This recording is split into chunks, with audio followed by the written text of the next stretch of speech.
Esse é o último conteúdo da disciplina, né? Então a gente vai combinar os dois últimos assuntos que a gente viu, que era algoritmo de ordenação e recursão, com o objetivo de fazer algoritmos de ordenação que sejam mais rápidos do que aqueles que a gente viu até agora.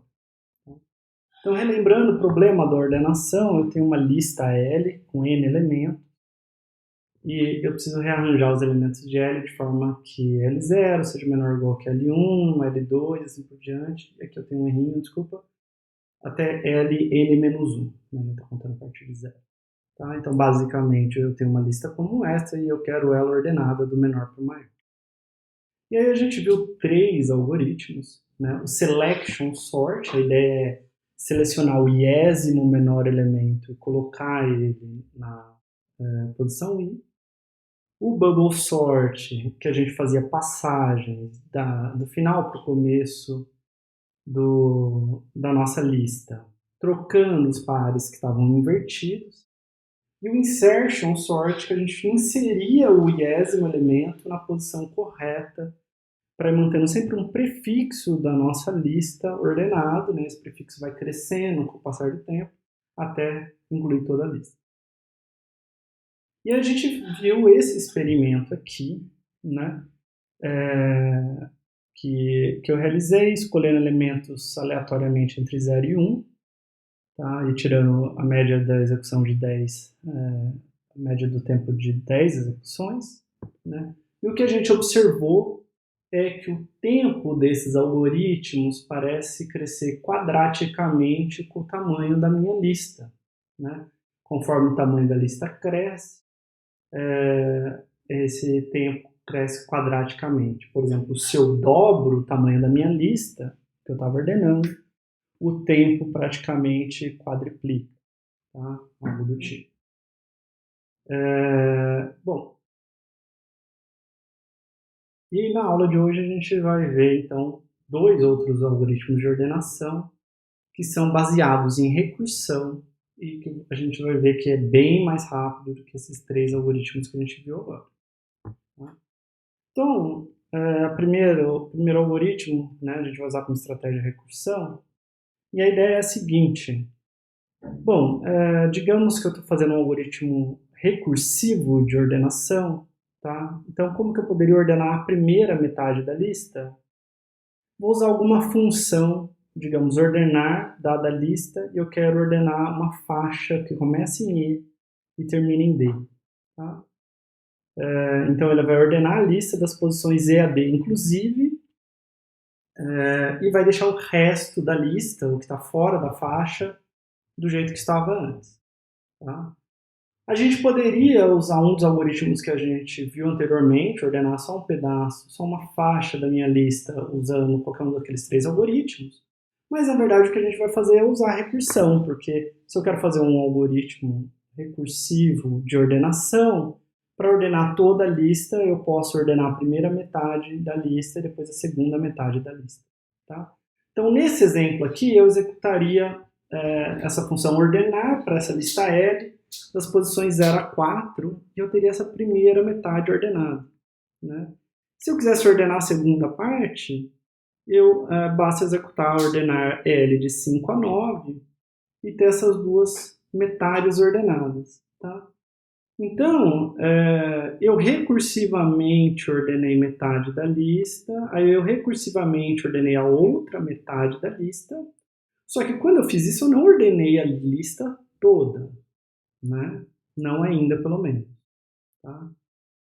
Então, mas por que eu vou fazer isso? Porque vocês vão ver que é mais fácil ordenar uma lista que as duas metades já estão ordenadas do que simplesmente ordenar uma lista qualquer.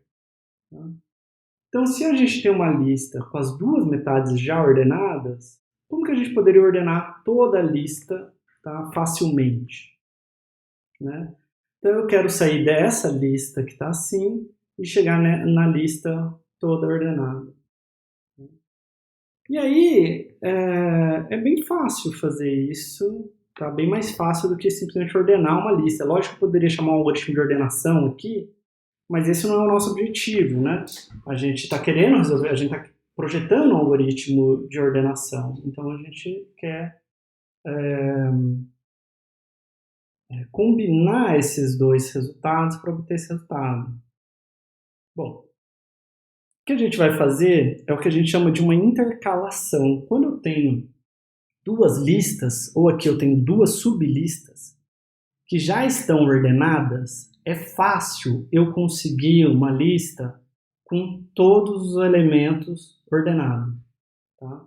Então a gente vai percorrer essas duas sublistas, a gente vai ter um índice para a primeira sublista e outro índice para a segunda sublista. Tá? E aí o que a gente vai fazer é olhar quem é o menor dos dois valores que estão no começo dessas sublistas. Por quê? Olha só, se esse primeiro cara, aqui da esquerda, da sublista da esquerda, primeira sublista, o primeiro cara da sublista da esquerda é o mínimo de todo mundo aqui, né, dessa sublista. O primeiro cara da sublista da direita é o mínimo dessa sublista da direita. Né? Então, com certeza, o mínimo das duas listas é o menor dos dois. Né? Não pode ter um outro elemento aqui que seja menor do que os dois, porque ele não seria o mínimo, porque isso contradizeria o fato que esse primeiro cara é o mínimo. Tá? Então, o mínimo, né, vamos pensar como se fosse um selection sort, né, que eu quero achar o mínimo. O mínimo, ao invés de eu ter que percorrer todo o vetor para achar ele e colocar na primeira posição, eu sei que ele está na primeira posição da primeira sublista ou na primeira posição da segunda sublista. Então eu pego esse mínimo e insiro ele aqui numa lista auxiliar. Tá? E aí eu repito isso, né? Eu andei com o índice da segunda sublista, né? E agora eu sei que o mínimo dos elementos que sobraram tem que ser ou o mínimo do que sobrou da primeira sublista ou o mínimo do que sobrou da segunda sublista, né? O menor entre esses dois mínimos. E eu sei que esses mínimos estão no começo dessas sublistas, né? E eu vou repetindo essa ideia. Então agora o 2 vai para a minha lista auxiliar, o 3 vai para a minha lista auxiliar, o 4, depois o 5, depois o 6, depois o 7, depois o 8. E aí o que pode acontecer, né? O que vai acontecer é que uma sublista vai acabar antes do que a outra. Já que eu estou tirando um elemento só por vez de alguma das sublistas, uma vai acabar, a outra sublista não vai acabar. Tá? Bom, mas tudo bem, aí é só a gente copiar o restante dessa sublista aqui para o final da minha lista auxiliar. Então eu copio o 9 e o 10, e agora eu tenho uma lista ordenada, né, com aqueles elementos que eu queria. Tá? E aí, como eu estou ordenando, eu não quero uma cópia da lista ordenada, eu quero de fato ordenar a minha lista, eu vou copiar essa informação de volta para a minha lista original, que é onde eu quero que estejam esses dados. Né? Eu não quero que esses dados estejam aqui, eu quero esses dados aqui na minha lista original. Tá? Então o algoritmo de intercalação é um pouco longo, mas ele vai fazer exatamente essa ideia. Então vamos olhar para ele daqui a pouco. Tá?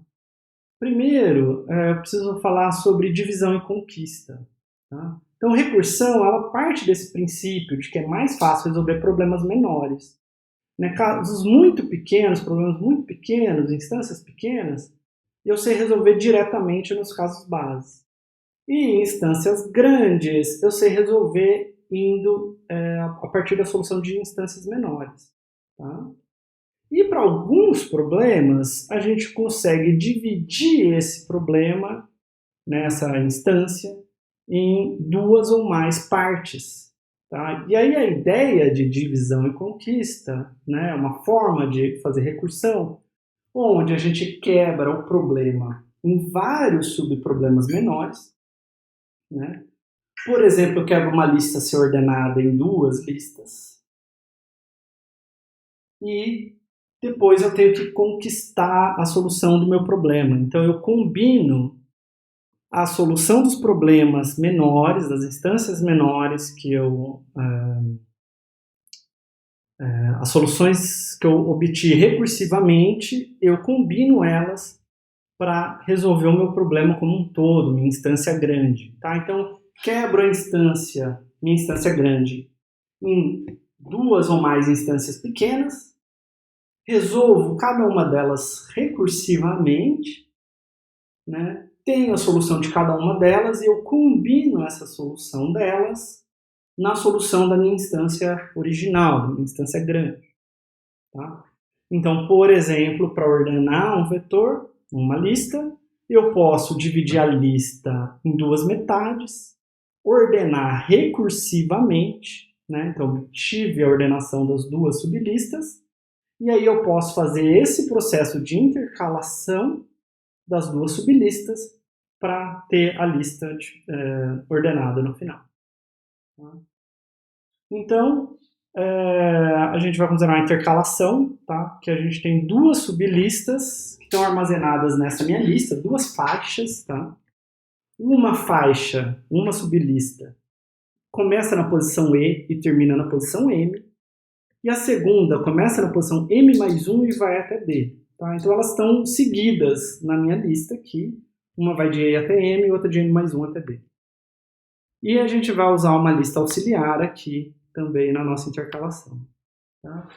Então, essa função merge, né, de intercalação em inglês, recebe a lista L e esses valores E, M, D. Então, uma sublista é de E até M, outra sublista é de M mais 1 até D. Tá? E eu vou ter essa lista auxiliar AUX, que começa vazia. Tá? E eu vou copiar o menor de cada sublista para esse AUX, depois eu vou copiar de volta. Tá? Então, aqueles índices, a gente vai simular aquela animação. Né? O índice I é o da lista da esquerda, ele começa como E. O J é o índice da lista da direita, então começa como M mais 1, que é a primeira posição da lista da direita. Tá? Então, enquanto o I for menor ou igual a M, eu não terminei a lista da esquerda, sublista esquerda, e enquanto J for menor ou igual a D, eu não terminei a lista da direita. Tá? Então, enquanto eu nem acabei a lista esquerda, nem acabei a lista direita, eu olho se LI, ou seja, o menor elemento da lista da esquerda é menor ou igual do que o menor elemento da lista da direita. Se for, eu coloco esse elemento da esquerda na minha lista AUX e somo 1. Se não, eu coloco LJ em AUX e somo 1 no I, né? E se não, eu coloco LJ na lista AUX e somo 1 no J. Tá? Então, isso vai fazer exatamente aquele movimento que a gente viu. A gente compara L com LJ, o menor vai para o AUX e a gente anda com o índice do menor. Tá? Até que esse while termine, porque ou o I é maior do que M, então a gente acabou a primeira sublista, ou porque o J é maior do que o D, significa que a gente acabou a segunda sublista. Então, uma dessas coisas vai acontecer somente porque eu estou somando ou 1 no I ou 1 no J. Então, uma dessas duas variáveis vai chegar primeiro, né, no M mais 1 ou no D mais 1. Tá, então, então eu fiz aquele primeiro passo, pegando o menor de cada lado, né, da esquerda ou da direita, e aí depois a única coisa que eu tenho que fazer é copiar o restante da lista que sobrou para a lista AUX. Tá? Então, se a primeira lista não terminou, o I é menor ou igual a M, né? Então, eu vou fazendo append de LI, somando 1 no I, até o restante da primeira metade, da primeira sublista, acabar. Se o J for menor ou igual a D, eu copio o restante da segunda metade para essa lista AUX. Tá? Então, estou fazendo append de LJ em AUX, somando 1 no J, até chegar em J, até o J passar de D. Tá? O meu código só vai entrar num desses dois while, né, porque a gente sabe que uma dessas condições, ou o I é maior do que M, ou o J é maior que D, senão a gente não teria saído desse while da linha 4. Tá? Então, um desses whiles nem vai executar, que é daquele que a lista já terminou. Então, a gente só vai copiar a lista que ainda não tinha acabado para o AUX. E aí, simplesmente, o que eu tenho que fazer é copiar de volta os elementos da lista AUX para a lista L, né? Então, o L, E tem que receber AUX 0, o L, E mais 1 tem que receber AUX 1, o L, E mais 2 tem que receber AUX 2 e assim por diante, né? Então a gente começa um range aqui com E, o I valendo E até D, que a gente quer copiar os valores de LE, LE mais 1, LE mais 2 até LD, né? Dessa lista AUX, né, que os elementos estão em 0, 1, 2 e assim por diante. Então, se eu subtraio o E, né, eu falo que quando o I é E, eu estou copiando AUX 0 para LE. Quando I é E mais 1, eu estou copiando AUX 1 para E mais 1 e assim por diante. Então, eu estou copiando de volta aqui para a minha lista original. E agora que a gente teve esse trabalho todo para conseguir intercalar as nossas duas sublistas, a gente consegue muito fácil ordenar o nosso vetor. Tá? Então, o merge sort, que é a ordenação por intercalação, a gente recebe uma faixa da lista L, né, começa na posição E, termina na posição D, e a gente vai dividir essa faixa em duas, tá, na metade, e vai ordenar recursivamente. Tá? Então, o caso base é uma faixa de tamanho 0 ou 1, porque uma faixa vazia já está ordenado, uma faixa que só tem um elemento também já está ordenado. Tá? E então, o nosso algoritmo, depois que o merge está pronto, ele é muito simples. Né? Se a faixa não é vazia, se a faixa for vazia, não tem nada para fazer, não tem que ordenar nem nada. Tá? Essa é a base. Né? Então, se E for maior ou igual a D, né, que seria um else aqui, a gente não tem que fazer nada, então nem aparece no meu código. Né? Se o E for menor do que D, eu calculo o ponto médio entre E mais D, ordeno a primeira metade, então ordeno L de E até M, ordeno a segunda metade, então ordeno de M mais 1 até D, então essas duas ordenações são recursivas, e eu faço o merge dessas duas sublistas para que essa sublista toda esteja ordenada. Então vamos ver uma simulação para ficar bem claro o que eu estou fazendo. Eu tenho essa lista que eu quero ordenar. Né? O que o merge sort vai fazer é quebrar ela na metade, né? E pedir para ordenar recursivamente a sublista da esquerda. Tá? E ele vai quebrar essa sublista da esquerda na metade e pedir, né, aqui é ímpar, né, então vai ficar 3 para um lado, 2 para o outro, e pedir para ordenar recursivamente essa primeira metade. E aí, para ordenar essa lista de tamanho 3, essa sublista de tamanho 3, ele vai quebrar no meio e pedir para ordenar recursivamente a primeira metade. E ele vai de novo quebrar no meio e pedir para ordenar recursivamente a primeira metade. Tá?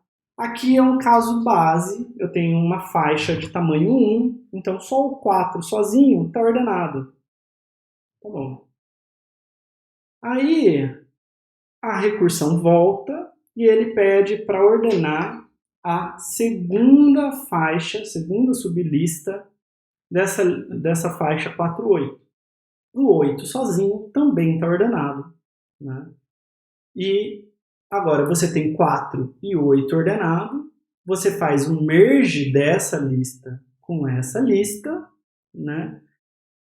Por acaso já estava ordenado, vai dar 4 e 8 como estava antes. Né?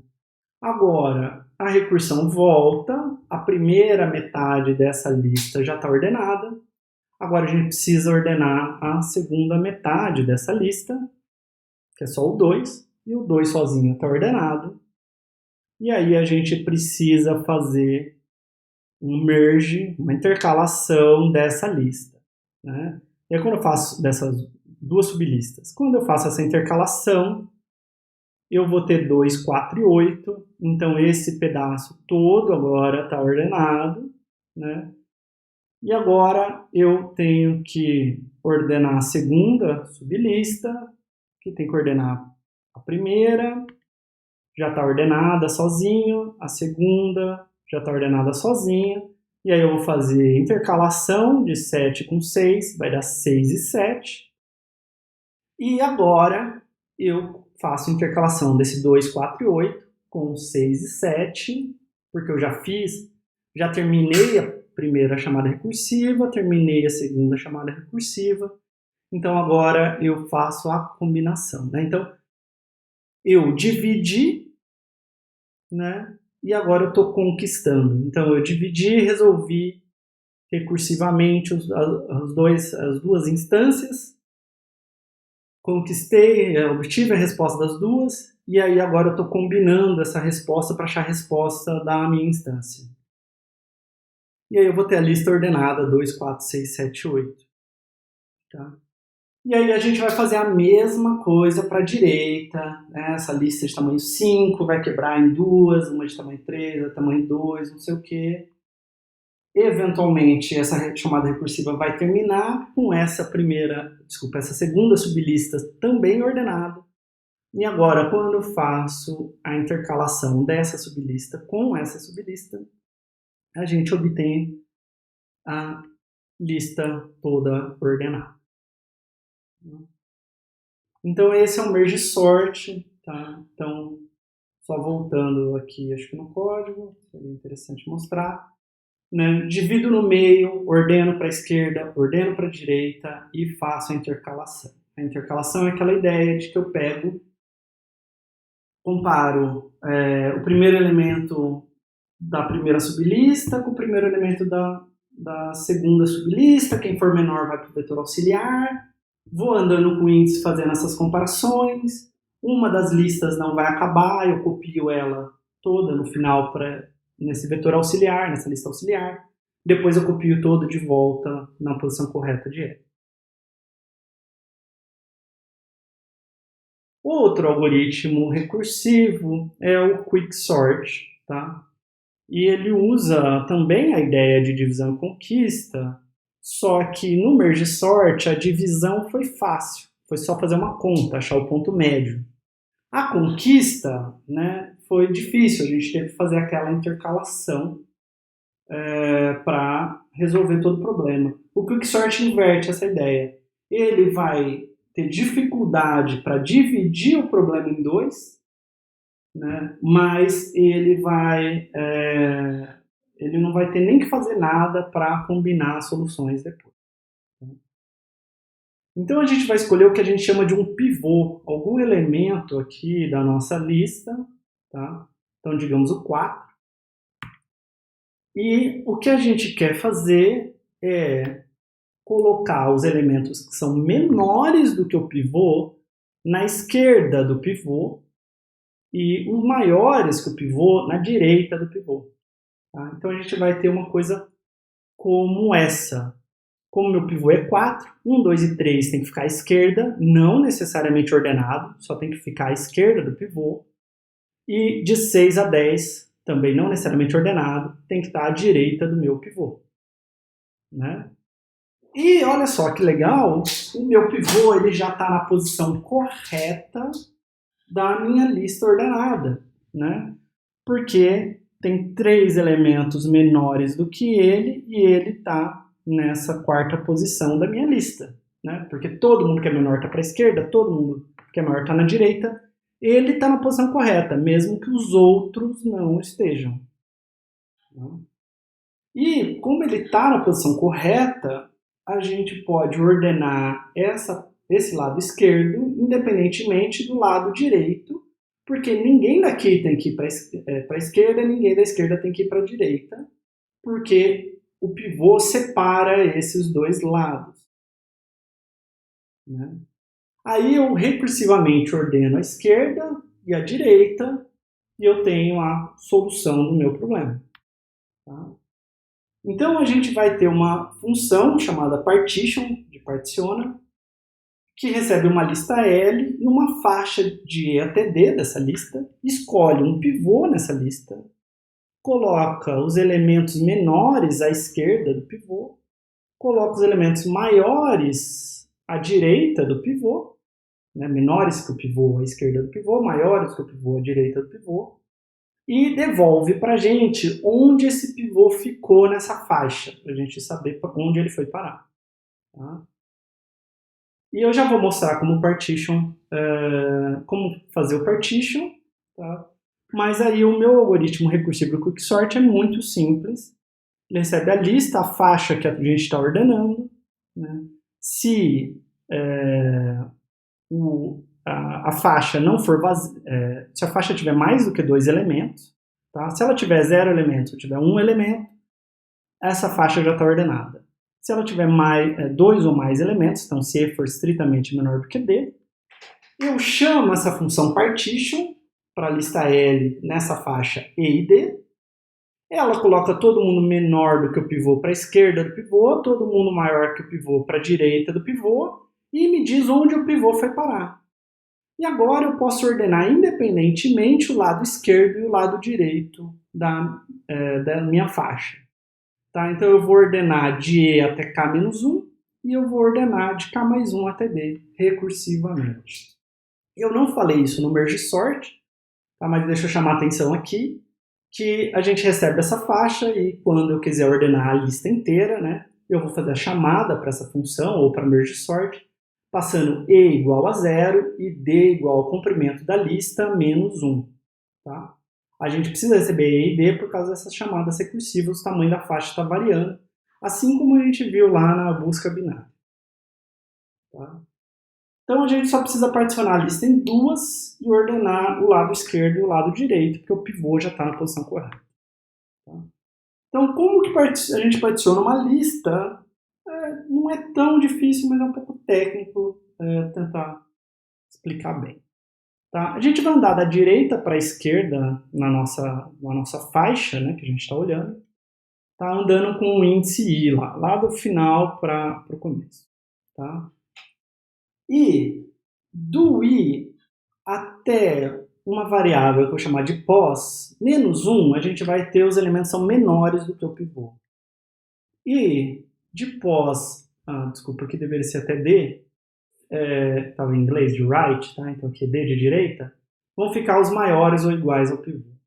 Tá? Isso aí, se o elemento em I, que eu estou olhando agora, for maior ou igual ao pivô, eu vou diminuir esse pós e vou realizar uma troca do I com o pós para manter essa propriedade que eu estou te falando. Tá? E aí no final o pivô vai estar em pós.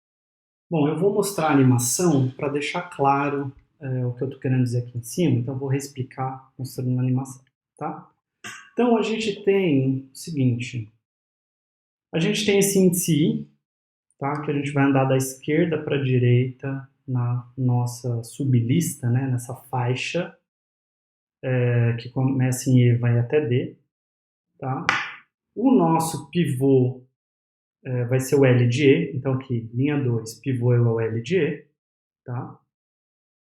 Eu vou começar pós como algo para fora do da minha faixa, tá? Então começa como D mais 1 e eu vou andar o I, então, da direita para a esquerda. Então meu I começa em D e o meu I vai até E, né?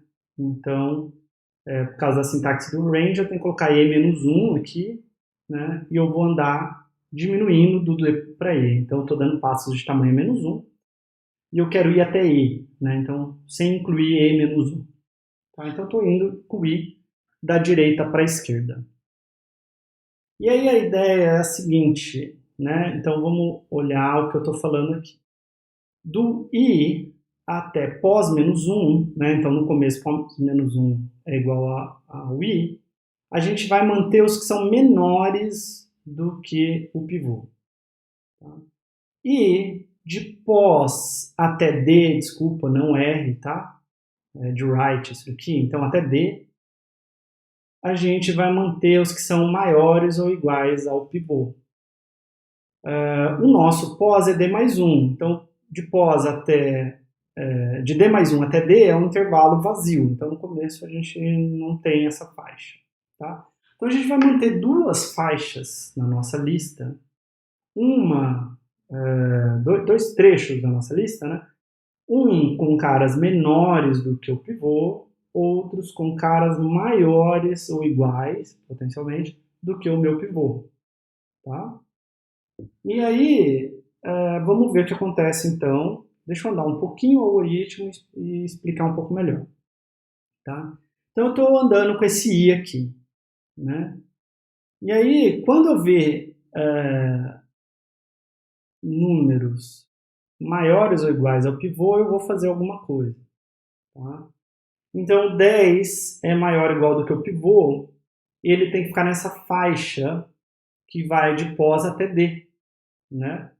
Então o que eu faço aqui é o seguinte, eu diminuo 1 no pós, porque aí de pós até D, né, ou seja, esse único elemento, eu tenho caras maiores do que o pivô. E eu troco o L de I com esse L de pós aqui. Tá?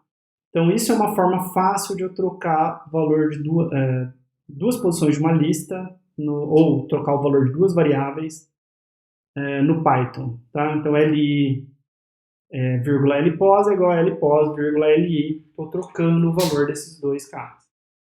Tá? Aqui, como i é igual a pós, nada acontece. Estou trocando 10 com ele mesmo. Né? Então, nada acontece. Parece um pouco estranho. Mas a gente vai ver daqui a pouquinho por que eu estou fazendo isso. Tá? Aqui é um caso em que isso não serve de nada, mas daqui a pouco ele vai servir. Aí, eu vou para o próximo valor de i. Né? Então, o i diminui em 1.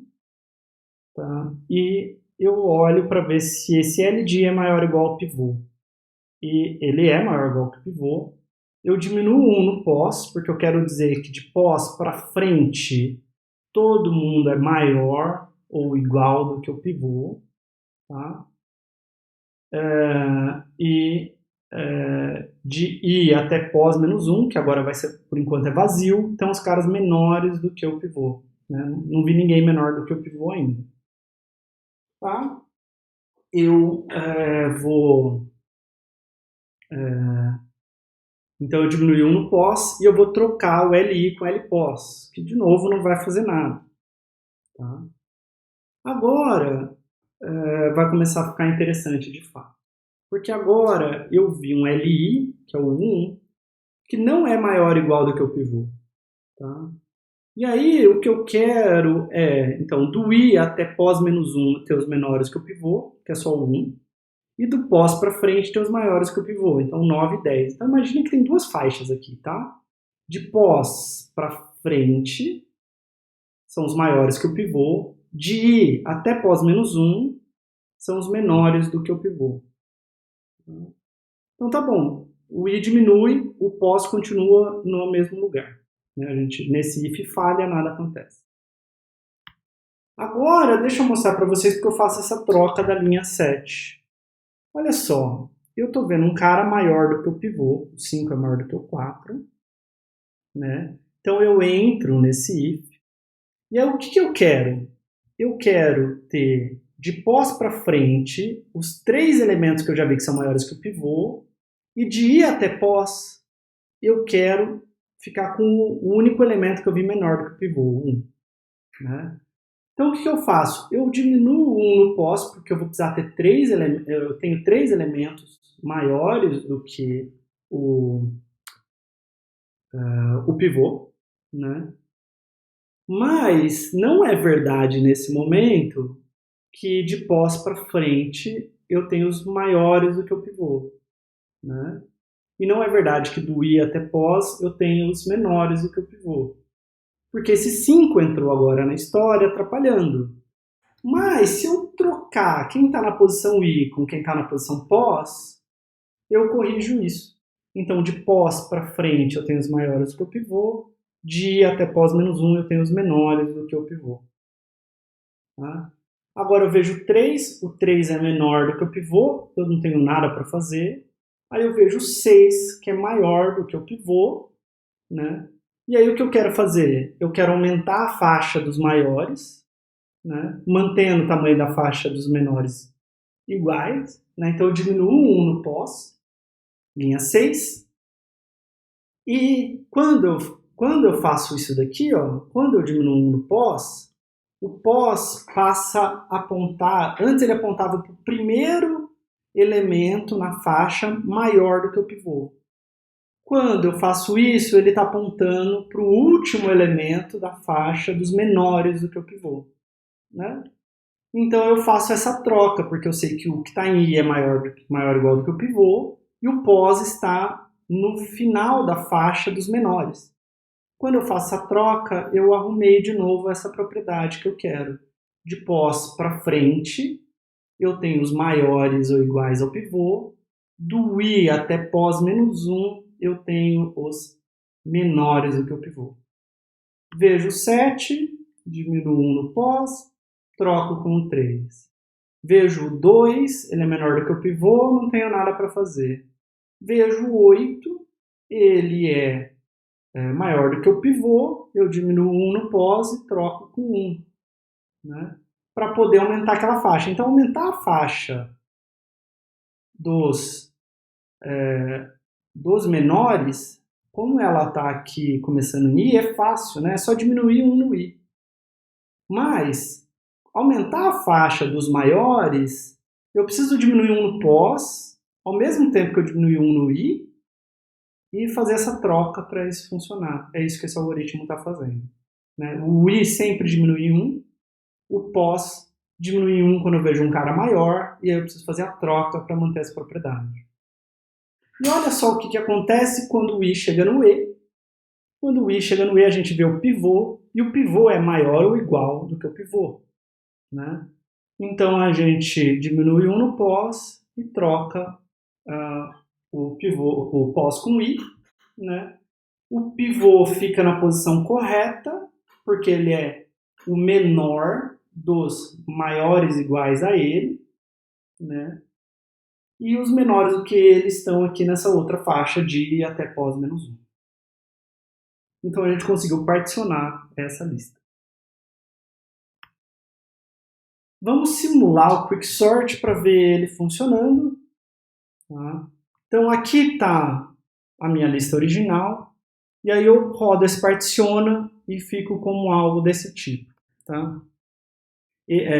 Esses valores, os menores para a esquerda do 4, né, eu peguei o 4 como pivô, e os maiores que o 4 para a direita do 4, que o 4 é o pivô. Tá? Então o Quicksort vai chamar recursivamente para a esquerda para ordenar 1, 3, 2, e o 4 já está no lugar certo. E aí vai escolher 1 como pivô, né? E aqui o particiona não fez nada, ficou com 3, 2 mesmo. Tá? E ele vai chamar recursivamente para a esquerda para ordenar o primeiro subvetor, que é vazio. Tá? Então ele vai chamar recursivamente para esse 3, 2, né, que pegou o 3 como pivô, então o 2 tem que ficar para a esquerda do 3, e vai chamar recursivamente para a esquerda, só o 2 já está ordenado, vai chamar para a direita do 3, que é o vetor vazio, a lista vazia, já está ordenada, então todo esse trecho aqui já está ordenado. Tá? Aí, para ordenar o restante, você tem que ordenar para a direita do pivô 4. Então, você tem os 6, 7, 5, 8, 9, 10, maiores que o 4. Você vai escolher o 6 como pivô. Tem que ordenar o lado esquerdo, que é só o 5. É o caso base, não tem nada para fazer. Ordenar o lado direito, que é o 7, 8, 9, 10. O 7 é pivô. Né? O 8, 9, 10 ficam lá na direita. Para a esquerda a gente tem vazio. Para a direita a gente tem 8, 9, 10. 8 é pivô, para a esquerda vazio, para a direita 9, 10. 9 é pivô, para a esquerda vazio, para a direita é 10, que já está ordenado. Tá? E aí o vetor todo está ordenado, porque eu fui colocando os pivôs na posição correta. Né? e tive alguns elementos já caíram naturalmente na posição correta, né, o 2, o 5, né, que eu não tive que nem considerar eles como pivô. O 10 também. Bom, então esse é o Quicksort. E aí vamos fazer uma comparação dos algoritmos que a gente viu da outra vez com esse. Tá? Então a gente está considerando listas de tamanho 500 até 4.000, com passos de tamanho 500. De novo, eu estou escolhendo cada elemento da lista aleatoriamente entre 0 e 1, float entre 0 e 1, e eu estou tirando a média de tempo de 10 execuções. Então esse é o bubble, o insertion e o selection, e nem dá para ver aqui o merge, o quicksort, de tão mais rápido que eles são do que esses 3 algoritmos. Tá? Então deixa eu mostrar só o quick e o merge sort, tá? Para vocês verem como é o gráfico deles. E batendo o olho pode dar a impressão de que o tempo deles cresce linearmente com o tamanho da lista, mas não é verdade, tá? Ele cresce proporcional a n vezes log de n, e não só proporcional a n, tá? Tem um fator de log de n também. Vocês vão ver mais sobre isso em estrutura de dados. Mas, de qualquer forma, eles são bem mais rápidos do que o insertion, o bubble e o selection, tá? E, para esse experimento aqui, a gente vê que o quicksort foi mais rápido do que o merge sort, tá? Agora eu fiz um experimento 2, que é o seguinte. Listas com mesmos tamanhos, só que agora eu estou te dando listas que já estão ordenadas, tá? Que não tem nada para ordenar nelas. E aí a gente vê o quicksort ser bem ruim, tá? Comparado com o selection sort, o merge sort e quer dizer, bem ruim, principalmente comparado com o merge sort e bubble sort, e o insertion sort também está aqui, mas não dá para ver. Então, quando a gente tira o quicksort e o selection sort da jogada, a gente tem esse gráfico, tá? Então, ainda assim, o insertion sort e o bubble sort são bem mais rápidos do que o merge sort, porque a lista já está ordenada, tá? E tudo isso vocês vão entender fazendo análise de algoritmos. Por que num experimento a gente tem um resultado, no outro experimento a gente tem um resultado bastante diferente, tá? Por que o quicksort era tão melhor, de repente ficou tão ruim? Por que o insertion bubble, que era tão ruim, ficaram melhor agora, tá? E você pode me perguntar o seguinte, tipo, tá, mas por que eu quero ordenar listas que já estão ordenadas, tá? Você pode, em primeiro lugar, não saber que os dados que você recebeu já estão ordenados, tá? Mas, mais do que isso, algumas vezes, não é incomum você já ter dados que estão parcialmente ordenados, né? Que, por exemplo, você tem uma lista de pessoas já em ordem alfabética, e aí você insere mais pessoas nessa lista lá no final da lista, e aí quer ordenar, tá? E aí, quando você fizer isso, a lista não estava ordenada, mas ela estava quase ordenada, e isso vai afetar o tempo de execução desses algoritmos, tá? E o quicksort pode ser bem ruim nesse caso, né? E o insertion bubble podem ser bons, tá? Então, a gente precisa entender um pouco o que a gente está trabalhando, entender qual que é a diferença entre esses algoritmos, por que isso está acontecendo, até para entender por que esses experimentos estão dando resultados diferentes. Então, a gente precisa de uma teoria que nos responda essas perguntas. O que está acontecendo aqui? Por que parece que aquele tempo cresce quadraticamente? Por que parece que aquele outro tempo está crescendo proporcional a n log n? Por que parece que esse tempo agora está crescendo linearmente? Tá? Então, tudo isso e mais alguns conteúdos vocês vão ver em MC202, estrutura de dados. Tá? Então, vocês vão ver um pouco da teoria disso por trás e como começar a pensar nisso na hora de programar. Bom, esse é o último vídeo, então, da disciplina. Espero que tenham gostado dos vídeos. Por favor, me deem feedback sobre os vídeos, sobre os slides, erros que vocês perceberam, correções, o que podia estar melhor explicado. até porque eu vou dar essa disciplina outras vezes no futuro, e é sempre bom estar melhorando o material, né? É a primeira vez que eu dou essa disciplina para a turma de ciência da computação, com material que eu mesmo fiz, então qualquer feedback é muito bem-vindo.